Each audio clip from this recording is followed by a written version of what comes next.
Sometimes you just throw up your hands and say, I don't know. I don't know what's going on with this Phillies team. Ben Davis, maybe he does. I'm Michael Barkan. John Kruk in a moment on Phillies Postgame Live, presented by Cure Auto Insurance. The Cleveland Indians coming into tonight, the Cleveland Guardians coming into tonight, had lost 8 of 12. Now they've won 3 of 4. The Phillies had lost 3 of 4, and now the Phillies have lost 7 of 10. I don't know what's going on, Ben, but it's not pretty right now. It wasn't pretty early on in this ball game. They didn't hit. I actually thought Christopher Sanchez threw the ball pretty darn good. He had 12 groundouts, 3 flyouts. I know he just had the 2 Ks, but I like the way he threw. The defense was just not there. It's almost like they just weren't expecting anything to happen. The offense obviously wasn't there, with the exception of Bryce Stott, who looked great. You got to move on, I guess. You got to move on, but this has been a really tough stretch, and some guys at the top have been struggling, and it's just been a grind, but tomorrow's another day. Yeah, it sure is. Bryce Stott does have a great game, 3 of 4 RBI, run scored, home run, fills up the stat sheet very nicely, now batting .240. Bryce Stott's about it tonight. Let's check in with John Kruk, call tonight's game with Tom McCarthy. John, you weren't on the road trip with Ben and Tommy, but there was a lot of sloppy play. There were a lot of guys that were failing to hit in situations, and when you come back and now you're at home, what were you expecting tonight against the Cleveland team, frankly, that had been struggling almost more than the Phillies? Yeah, I thought, well, with the off day yesterday, that the guys would come out a little refreshed after the dismal road trip that they were on, but it was just sloppy, and they only got credited with 2 errors, but there was some mental errors that were made, and as opposed to the physical kind, with the run down there, and Sanchez. A guy just taking off, and Christopher Sanchez steps off and throws high to Bryce Stott. The Indians just put pressure on the Phillies defense, and the Phillies defense didn't respond early.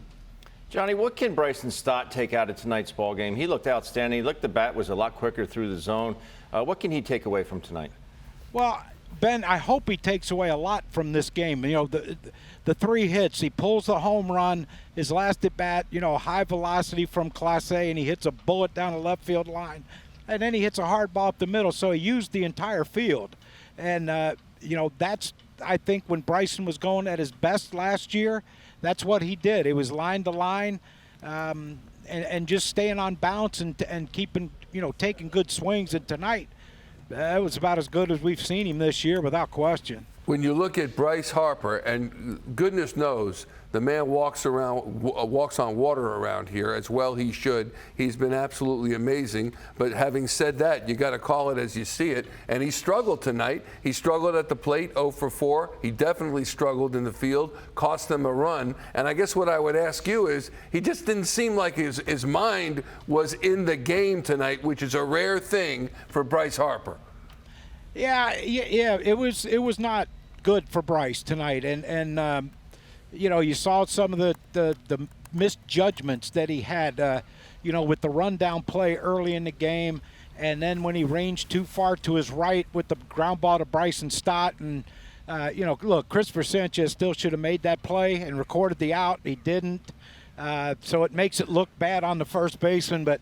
I told you guys early in the year when Bryce was struggling the first, couple weeks of the season, whatever, and I told you, Michael, I said, the least of our worries is Bryce Harper. You're right. And it would not shock me if he comes out tomorrow and does Bryce Harper things for this team and helps them even this series up.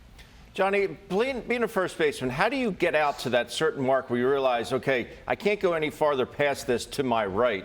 If there's one thing that Bryce has struggled with a little bit, is knowing where his range is and where he needs to draw that line. Where is that fine line for first baseman? Well, I think what with Bryce playing first base, look, he's always going to have that outfield mentality where any ball hit, I got to go for. I think what has to happen with Bryce is, you have to do it every pitch. And I know, I had Mickey Morandini at second base for a while, and Mariano Duncan platooned. And, Mickey had really great range to his glove side. Mariano had really good range to his backhand side. Well, you have to know that if a ball's hit and I've got to take 2 or 3 steps to my right, I knew Mickey was going to be there. And it was the same in San Diego. Tim Flannery, I love Flan. But, when Robbie Alomar came, Robbie told me, you got the line, I got everything else. And I loved him for that. But, I knew I had to range a little farther with Flan out there at second, and I didn't have to range near as far with Robbie Alomar over at second base. And I think that's what Bryce has to understand. You have to look at your second baseman every pitch. Where's he playing? How much range does he have? Bryson Stott has great range, especially to his glove side. And, sometimes you have to take a little more conservative approach on those ground balls that way. John, last one. Speaking of Bryce, I know he had issues with the umpiring in Minneapolis. Tonight, he didn't say anything about it, but I'm saying something about it because Rob Drake looked like he did not have the greatest night, and I think that's putting it kindly. The question to you is, what does that do for a hitter when you can't bank on what the strike zone is going to be? Yeah, you go into every game, and you think, okay, I got a pretty good idea of my strike zone, especially if I'm swinging the bat good. And then, you get one call that's not there, and you're like, all right, I have to expand my strike zone. Look, it wasn't good for either team, to be honest with you. There were some bad calls on both sides, but the third strike calls, those are the ones. Like, look, it stinks if you think, okay, I've gotten ahead in the count 2-0, and the 1-0 pitch is, 6 inches outside, and he calls a strike. Now it's 1-1. Big difference. But the third strike, but you still have a chance in those at bat. When it's the third strike, you're done. I mean, there's nothing you can do about it. And, I give the Phillies hitters a lot of credit, and the Guardians hitters for not arguing with him that much. And, sadly, K. Long got run out of this game pretty quick. And I don't blame him. I mean, that's I stuff. don't either. It's so galling. All right. On a fastball that averages 90, 91 miles an hour. But he was able to go out there and deal tonight, 90 pitches, 57 strikes. That ERA down to 3.44. In his 18 starts this year, he's gone 5+ innings in 16 of those starts. Yeah. That's remarkable. The former Philly pitched pretty well against his former teammates. 3.44 ERA. He had come in at 3.57. And I was somewhat surprised by that, especially the Phils coming home. You think they might take care of business tonight. Now they have to win 2 straight games, obviously both against Cleveland, to avoid losing their 4th straight series. What's the manager have to say about the loss? Here's Rob Thomson in the clubhouse. Is there, you feel, in the first 3 innings? Yeah, it's uncharacteristic of us, but we got to clean it up, and I'm not sure what it is. I mean, our pregame work was crisp, and guys had a lot of energy coming off the off day. So, but yeah, got to throw the ball accurately. We got to cover all our assignments, and we didn't do that early. We cleaned it up late, but we got to start right from the beginning of the game. Rundown, what should have happened there at the very end? Probably Harp give the ball up to Stoddard a little bit earlier, but. And I see what he saw. That the base runner stopped, and he thought he could catch him. Then he went again, and Trey wasn't at the bag. But he should give the ball up to Stott and let Stott run him back. Should Trey have been at the bag on that play? Probably, yeah. What have you seen from him defensively as a whole right now? I think he's just going through a little bit of a rough time right now. Not fielding ground balls as much as throwing on the run. And he's working on it, that's for sure. Is this stretch just something that teams go through during the course of 162, or is it a greater reason for concern? Or? No, I think it's just the ebbs and flows of the season. That's what I talk about all the time. We pitched great tonight. Our bullpen was good, too. And we didn't, Schwarber had good at-bats. Bohm had hit the ball hard a couple times. Stott had good at-bats, but we couldn't get anything really going. And then, we made a couple of mental errors and a couple of physical errors early, which created more stress on Sanchi, more pitches that he's got to throw. But he came through fine. I thought Sanchi was fantastic tonight. I really did. Stott pulling a homer, hitting the ball up the middle, hitting a double the other way. That's seeing him. those ABs that you're Yeah, that's him. He's starting to find his contact point, and that's good to see. Rob, in the seventh, you pinch hit for Rojas. You went to Wilson instead of Hayes. Yeah. What was the thought process there? I think, and I've seen this a lot, and guys get traded. They get there a little bit late. They can't start.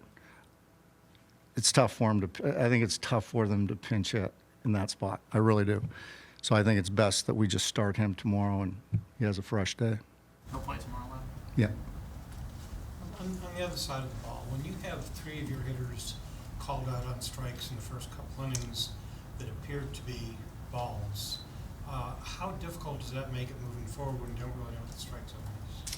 It is. I think it is tough on guys, but they got to try and make as best of an adjustment as they possibly can, and they can't let that bother them. You can't control those things.